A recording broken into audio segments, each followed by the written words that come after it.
Bonjour et bienvenue pour notre rendez-vous mensuel Telimo, le magazine de l'immobilier en Limousin. Alors au programme aujourd'hui, nous irons visiter une maison qui est très intéressante quand on parle d'économie d'énergie. Nous parlerons aussi avec notre notaire Maître Gann, nous parlerons des négociations immobilières, nous parlerons aussi de décoration extérieure.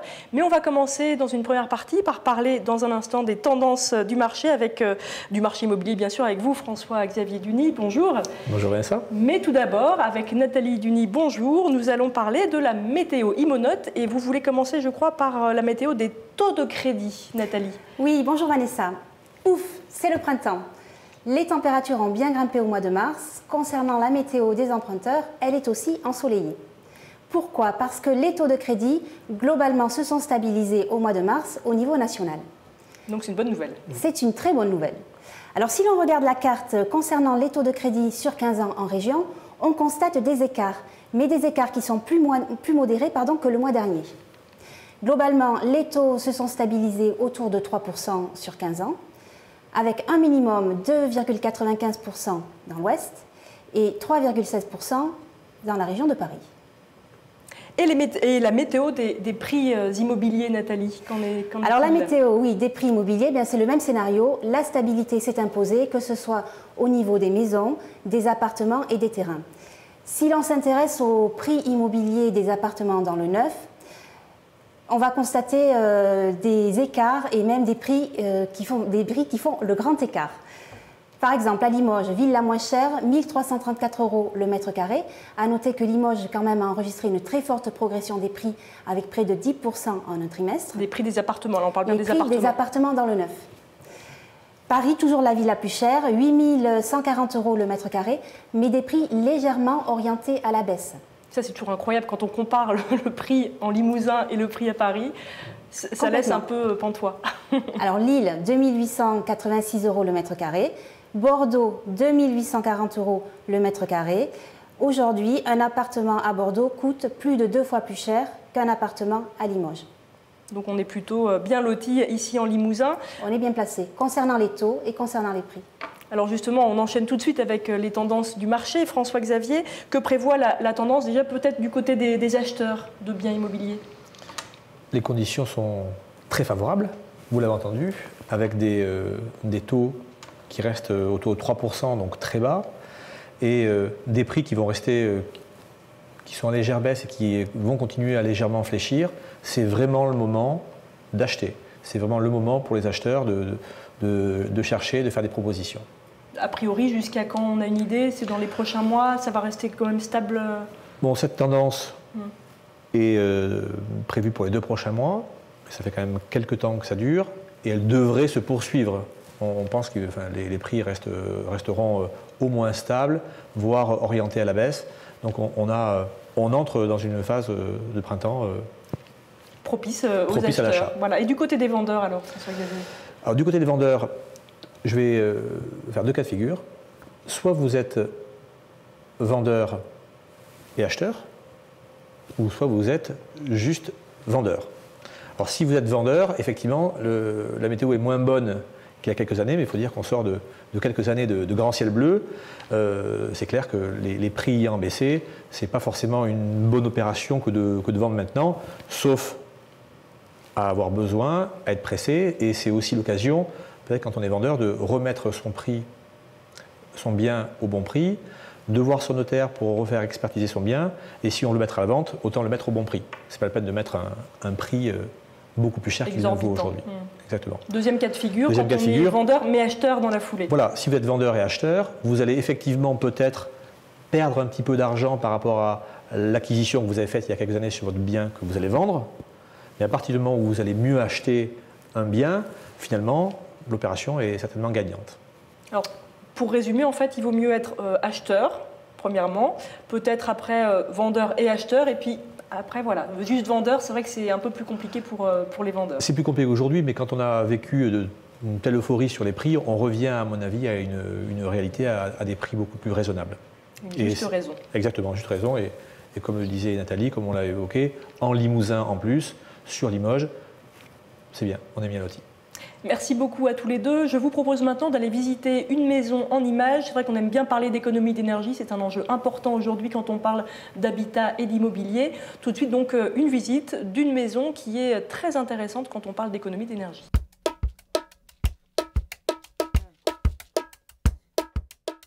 Alors l'isolation thermique par l'extérieur telle qu'on la pratique, nous, charpentiers, constructeurs bois, je dirais, en fait c'est un principe qui est de rajouter sur une maison existante, qu'elle soit en pierre traditionnelle, en maçonnerie plus récente comme du parpaing, de rajouter une ossature bois avec un isolant et un revêtement extérieur comme un bardage ici.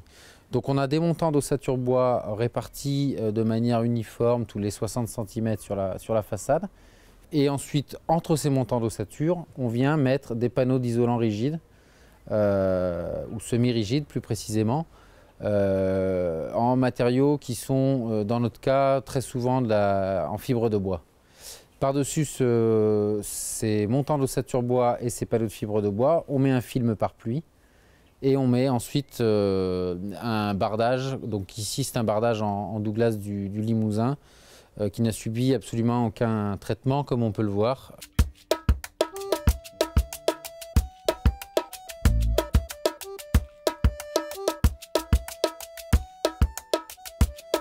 Depuis ces 3 dernières années, on a pu effectivement faire un bilan énergétique au niveau du gaz, puisque c'est un chauffage chaudière-gaz de ville. On a économisé 50% de consommation de gaz, ce qui nous fait quand même, moi je trouve, un très bon résultat. Voilà. En sachant qu'on a également fait refaire les menuiseries, en plus de l'isolation.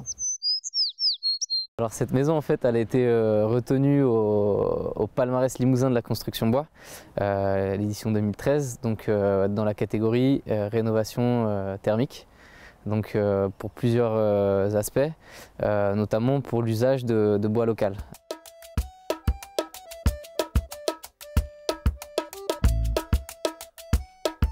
Le bois sur ce type de projet, il a plusieurs avantages en tant que structure, parce qu'il va permettre quand même de réduire les ponts thermiques.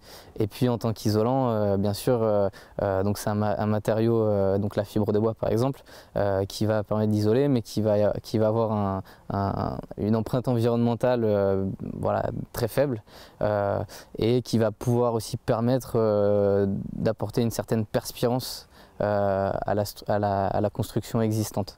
Donc d'éviter des problèmes d'insalubrité au niveau de l'usage. Alors l'ensemble du projet pour la partie bois, c'est-à-dire bois et isolation des combles, donc on a à peu près 200 mètres carrés de façade isolée en fibre de bois, mais donc à l'époque 120 mm, le bardage bois naturel, l'isolation dans les combles.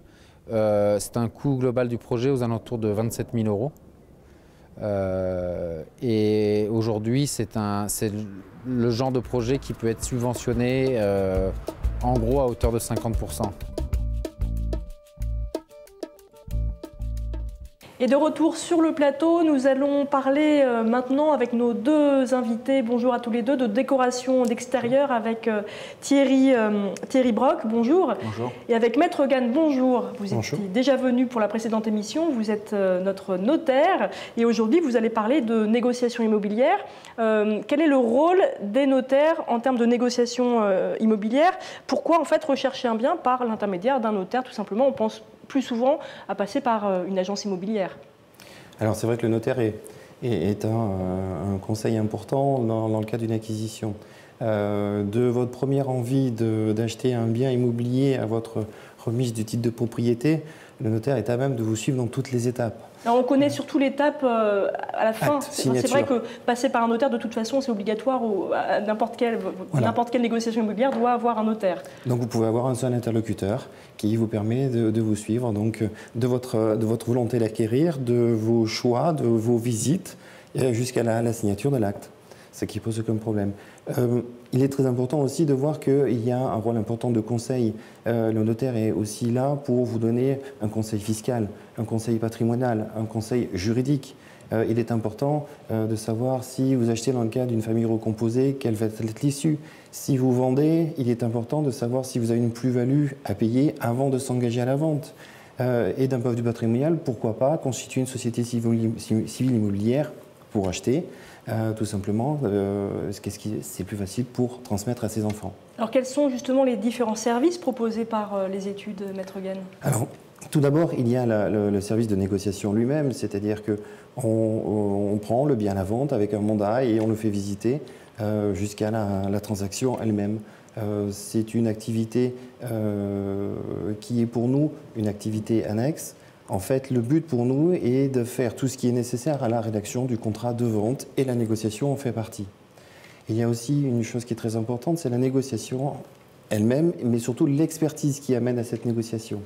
Nous sommes à même de faire des expertises de biens immobiliers, c'est très important, que ce soit dans le cadre de la négociation pure ou dans le cadre d'une succession, d'une donation, de permettre d'avoir un prix qui corresponde au marché. Enfin, il y a aussi, et ça c'est assez récent, les ventes interactives. Il faut savoir que nous sommes les seuls à proposer des ventes interactives. Donc c'est une vente dans laquelle le notaire est chef d'orchestre sur des prix qui sont proposés et dans une période donnée. En fait, c'est une vente aux enchères par Internet. Voilà. J'espère qu'on aura l'occasion d'en reparler. On l'avait déjà évoqué dans cette émission. Toutes les études proposent ces mêmes services? De plus en plus. De plus en plus, alors soit de façon marquée, soit de façon ponctuelle, mais la plupart des notaires proposent ces services, oui. Alors pour terminer, quel conseil donneriez-vous à un acquéreur potentiel? Alors, plusieurs conseils. Tout d'abord, de bien budgéter son acquisition. De faire un prévisionnel. On va voir un courtier, on va voir son banquier, on détermine une enveloppe. Avant de signer tout compromis de vente, il est très important de voir les diagnostics et de ne pas les consulter après la signature. Ça, c'est important. Ensuite, de se rendre compte de la qualité de ce que l'on achète. Ce n'est pas après qu'on va se dire « je vais dégager une enveloppe travaux », c'est avant qu'il faut le voir. Un assainissement, ça coûte de l'argent, donc il est important de s'en rendre compte. Ensuite, pour les primo-accédants, il est très important de voir que lorsque le marché est fort, c'est très handicapant pour une acquisition. Quand le marché est, comme on l'a aujourd'hui, assez faible, avec des taux d'intérêt qui sont faibles, c'est aujourd'hui le moment vraiment d'acheter. C'est d'autant plus important que vous pouvez faire une petite acquisition et le plus jeune possible. C'est un conseil que je donne, achetez le plus jeune possible avec un petit bien. Le bien que vous aurez acheté suivra l'évolution du marché et vous permettra de faire une culbute plus tard sans avoir à suivre l'érosion du marché lui-même. Merci beaucoup pour ces conseils précieux. Voilà, on a bien compris, c'est la période pour acheter. Oui. Mais attention peut-être aux achats coup de cœur aussi, il faut effectivement préparer son projet. Merci beaucoup. Ce qu'on pourrait dire aussi, qui est important, c'est juste une parenthèse pour les vendeurs. Il est important aujourd'hui, vu la baisse que l'on a, que des vendeurs essaient de réajuster leur prix. Aujourd'hui, on a énormément de biens à la vente, tout simplement parce qu'ils ne suivent pas la tendance du marché. C'est très important. Mettre son prix sur une petite annonce à un prix élevé, ça ne va pas vous rendre service. Laisser le bien à un professionnel à un prix très élevé et signer un mandat à un prix très élevé, le professionnel ne va pas vous aider dans ce sens. Donc il est important de retourner à une certaine réalité. Merci beaucoup, Maître Gane. Tout de suite, on parle maintenant de décoration extérieure avec vous, Thierry Brock. Vous êtes storiste installé en Corrèze, votre entreprise est en Corrèze. Vous proposez donc des éléments pour la décoration extérieure. En quoi consiste votre métier précisément ? Disons que, bonjour, et notre métier, c'est tout simplement lorsque les gens ont ou viennent d'acquérir une maison, c'est de leur permettre de non seulement être bien à l'intérieur, mais aussi de profiter des extérieurs et d'en profiter de façon logique avec des produits principalement sur mesure et qui correspondent exactement à leurs besoins. Avec la volonté aussi de les conseiller sur une protection très importante aujourd'hui qui est nécessaire, qui est celle de se protéger des effets indésirables du soleil, donc à savoir trouver une ombre de qualité. Donc là, évidemment, on parle de tous ceux qui ont un extérieur, ça peut être un jardin, un balcon aussi ? Oui, exactement. Ça peut être un jardin, ça peut être un balcon, une terrasse, ça peut être toute partie qui nécessite d'être mise à l'ombre pour pouvoir en profiter et être confortable. Alors moi, je suis un particulier, je me retourne vers un professionnel tel que vous. Quelle mission est-ce que je peux vous confier ? Jusqu'où est-ce qu'on peut aller pour vous demander peut-être du conseil ou voilà, jusqu'où aller ? Aujourd'hui, si vous voulez, on a constaté que les maisons étaient de plus en plus basses dans leur construction, avec des terrasses de plus en plus grandes. Alors c'est vrai qu'on ne peut pas se permettre de construire des grandes surfaces systématiquement. Donc les gens pensent et préparent des terrasses, mais ne pensent pas finalement à ce que lorsqu'ils vont s'y retrouver un jour de soleil, ça sera invivable. Donc la mission que l'on va se trouver à mener va être de trouver des solutions, de chercher et de trouver des solutions. Bien sûr, on va répondre et on va tenter de répondre aussi à plusieurs arguments qui vont être des arguments de budget, des arguments donc de qualité. Notre métier, qui est un métier vraiment de spécialiste, ne travaille qu'avec des gens et des fournitures et des matériaux de qualité. Ça, c'est Est-ce que votre métier a évolué, Monsieur Brock? Alors, le métier, pas forcément. Les matériaux, oui, et ce qui a entraîné une évolution aussi des produits. Mais effectivement, le métier, pour rien vous cacher, c'est un métier qui n'existe pas. C'est un métier qui n'existe pas. Voilà, il n'y a pas de formation, il n'y a rien. D'accord. Mais vous êtes là, vous. Mais voilà, je suis là et effectivement, je défends ce côté professionnel qui est issu de formations que l'on a avec nos entre professionnels, disons, entre spécialistes. Est-ce qu'il y a des tendances actuelles?